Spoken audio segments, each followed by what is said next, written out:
madaxweynaha jamhuuriyadda Soomaaliya mudane Xasan Sheekh Maxamuud ayaa maanta dalka dib ugu soo laabtay kadib booqasho rasmi ah oo uu ku tagay dalka Japan. madaxweynaha warbaahinta kula hadlay gudaha garoonka Aadan Cadde ayaa yiri booqashadeena Japan waxay ahayd mid taariikhi ah oo aan si xoojinay xiriirka labada dal isagoo sheegay in dalka Japan ay u ballan qaadeen Soomaaliya in ay siin doonaan lacag dhan 40 milyan oo dollar oo ay kaga qayb qaadanayaan dib u dhiska dalka. dheer oo aan ku tagnay dalka Japan magaalada Tokyo, Hiroshima oo aan kula soo kulannay madaxda dalka Japan ra'iisul wasaaraha wasiirro fara badan oo dawladda xukuumadda Japan ka tirsan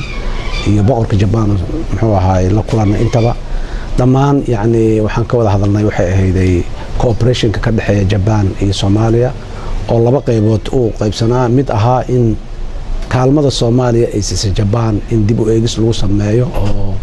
diiraddeeda dib loo habeeyo wixii maadaama dalka emergencies-kii hadda uu ka sii baxayo oo dib u dhis iyo dib u habeyn iyo la gelayo soo kabasho in sidii Soomaaliya loo kaalmeey jiray dib loo eego oo si ka duwan loo kaalmeeyo mid ay ahayd midda kalena waxay ahayd private sector-ka ama dadka ganacsatada reer Japan fursadaha dalka Soomaaliya ka jiraay iyo sidii ay maalgelin Soomaaliya ugu sameyn lahaayeen mustaqbalka. marka labada arrimood ayaa ajandayaasheen ugu waaweynaa runtii labadabana wax la taaban karo isla soo meel dhignay oo dabcan u baahan in hore loo sii wado oo shaqooyin badan iyo juhdi badan oo kale la geliyo. marka qaybtaasi waxay ahayd qayb aad u weyn waxaan tagnay magaalada Hiroshima oo dagaalkii labaad ee adduunka 69 sano ka hor qunbul duriyadii ay lagu dhiftay magaaladu ay baaba'day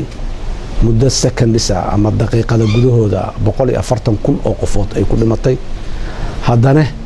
70 sano ku dhawaad waqti dheer inkastoo ay tahay dadkaasi sida ay uga soo kabteen maanta magaalada sida casriga u tahay xumaantii iyo cadaawadii iyo cidii ku dhufatay iyo dhibka u geysatay aan maanta muxuu ahay ay aad iyo aad aan u hadal hayno ka sabreen oo ay cafiyeen ayaga dhexdooda is cafiyeen dadaal badan iyo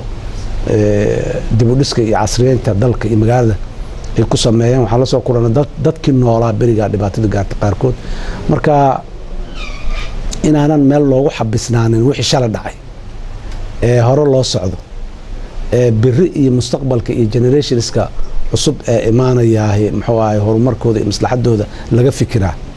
waxay noo ahayd cashar laga baran karo runtii meesha aan tagnay. ugu dambeyn madaxweynaha jamhuuriyadda Soomaaliya waxa uu tacsi u diray dhammaan shacabka Soomaaliyeed geeridii ku timid boqorkii codka Maxamed Suleymaan Tubeec oo maanta lagu aasay magaalada Muqdisho. Maxamed Bilegeele, Somsa TV, magaalada Muqdisho.